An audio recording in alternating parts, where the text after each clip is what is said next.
Shoutout sa inyo guys, no? So, bagong kanta ni Jong Madalida. Ang title na to ay Pahinga na, no? So, maganda guys. Maganda ang kanta at maganda at ang maganda rin nito at 3 chords lang, buong 3 chords lang. Start tayo kaagad. Ito mga chords. So, medyo mahirap lang to sa mga nag-umpisa, pero kung ito talaga mga chords na ginamit. F sharp minor.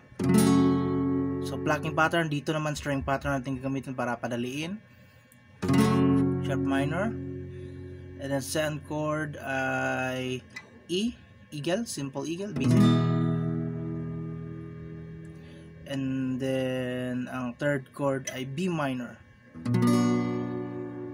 Okay, so ulit F sharp minor, so ulit second fret lang yan, then eagle, E, then the last chord ay B minor.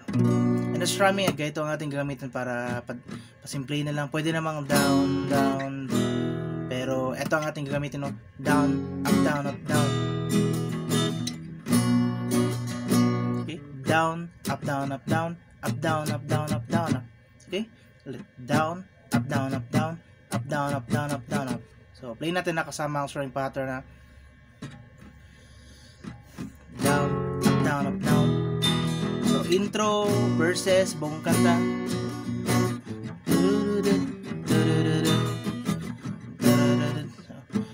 Magkakaibang mundo. Down, up, down, up, down. Okay? Down, up, down, up, down. Up, down, up, down. Pahinga lang, pahinga lang. Down, down, up, down. So tayo na kami na bahala mag-timing. Pahinga lang.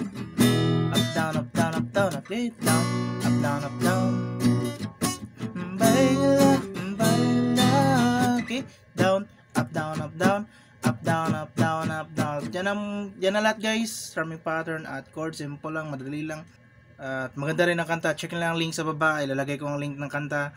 Maganda kasi. At hanggang dito man tutorial. See you sa mga next na uploads. Bye bye guys.